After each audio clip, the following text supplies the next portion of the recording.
Ito po yung house. Ayan po. Ayan. Nag-renovate po. Medyo nadumihan lang. Retouch yung ano, yung paint. Tapos meron siyang veranda. Ayan. Pasok tayo sa loob. Inside. Inside. Ito po maluwag ang ano. Papasok.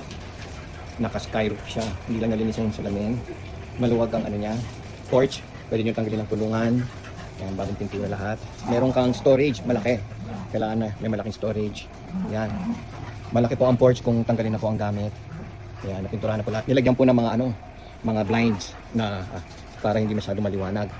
Tapos ito yung ano niya. Skylights. Maganda po yan sa loob. Kung umuulan, kung araw. Yan. So ito, pasok na tayo. Ayan. So bagong flooring niya. Actually kinakabit pa kahit tinanggal itong pinto. Kakababalik ulit dito yung screen. Yan, malaki. Ito pwedeng living area. Pwedeng dining. Pero ginagawa namin muna ano, parang dance studio. Yan, tapos merong divided na glass para kung gusto mo kontrolin yung aircon, yung noise. Yan. Tapos ito na yung ginagawa namin dining area. May sofa dito. May massage chair. Yan. By the way, ang mga walls pala nito. Yan, maganda. Naka-design. Yan. Papasok tayo mamaya sa kitchen. Yan, may chandelier na ano. Yan, ang mga lights niya, modern na rin. Yan. Tapos ito, may parang ano, TV area. Or, pwede ring breakfast nook. Kung anong gusto mong gawin. Yan.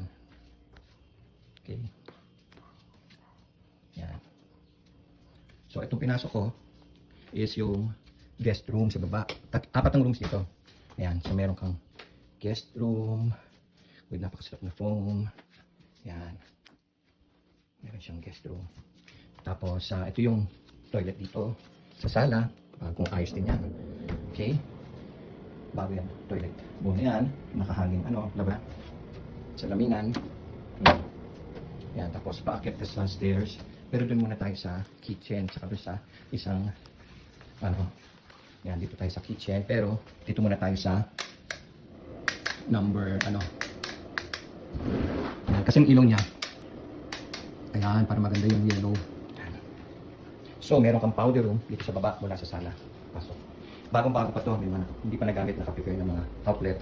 Tsaka meron kang mga ano, accent downlight, general light. Ayan. So, hanging ulit, bago, hindi pa nagagamit. Okay, tapos may sariling shower. Ayan. May exhaust shower. Malaki to eh. Ito kahaba. Dinisign talaga yung ano niya, mga tiles niya. Okay? Pasok na tayo sa ano, sa kitchen. So hindi pa nakakabit ang kabuuan ng vinyl. Pero dito, yan, mga naka-pin lights. Maganda yung sa tabi. May exhaust, may main light. Buksan natin main light muna. Yan, okay. So, malaki ang kitchen. May lababo dito na sink. Dito maghuhugas ng malakihan. Yan.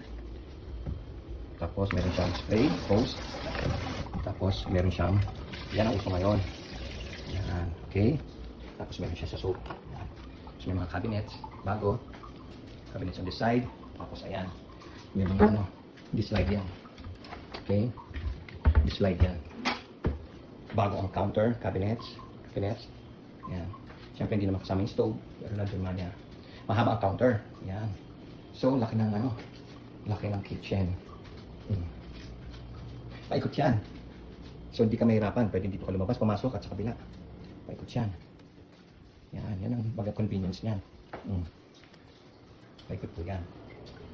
Malaki, mahabang kitchen. May isa pang sink dito. Yan. Okay, mahaba. Ito pwesto ng ref, medyo luma na yung ref namin. Yan. Masarap gumawa dito. Maraming exhaust. And, syempre ito, laundry room. Kaya lang, dami naming gamit. Ginawa mo ng ano, teka. Pero bago lahat ng ano yan.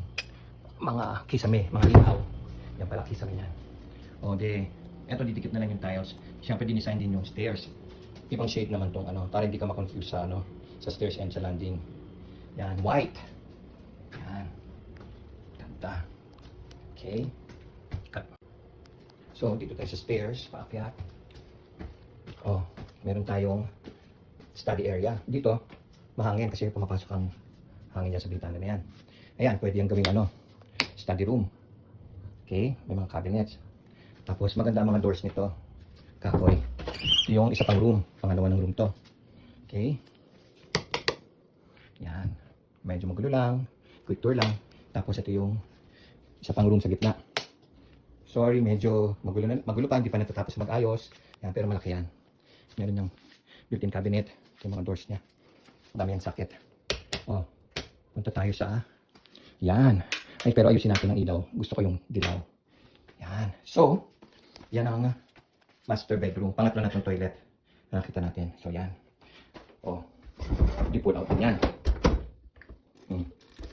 Tapos, madali kang ano dyan. Miski mag-wash ka ng hair.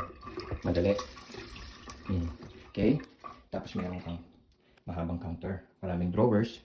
Dito. Oh, okay. Para hotel. Maraming cabinet. Ito maganda.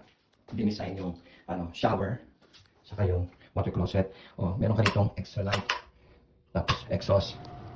Ganda yan. Ang mga toilet natin, by the way, is yung pumipikot. Swirl turbo, hindi na yung lumang klase. Tapos, mga soft close. Ayan. Mga stainless ang syempre may tissue holder. Kung gusto mo stool, meron kang stainless na basa. Na garbage bin. Bidet. O dito, yan. Dinisign to na, tinakasan tong control para hindi nababasa ng sabon, tubig, nagkakaroon ng moles. Yan. Ito lahat, madaling abutin ng, let's say, mga senior. Ayan. So, meron kang shower. Meron kang, yan. Meron kang hand shower. Tapos, pag ginanon mo, yan. So, madali siyang madali kang, marami kang option maligo. Tapos, meron ka pa rin malakas na gripo dyan. Tapos, ang daming niche. Lagay mo yung shampoo mo dyan, conditioner, kung anong soap, gel, lotion. Ayan. Okay. So, meron kang towel rack. Yan po. Yan. Ito yung doors natin. May master bedroom. Kaya lang po, masyado magulo, hindi pa po. Pero malaki yan. Tapos meron siyang yung master bedroom. Kapiyaw lang po. 4x5 yan. Tapos meron kang veranda. Yan. Pala ang master bedroom. Yan. Malaki yan. 4x5. Yan. Tapos meron siyang veranda. Yan. Tapos dinisign ko yan. May mga shade yan. Para hindi ka ma-iinitan.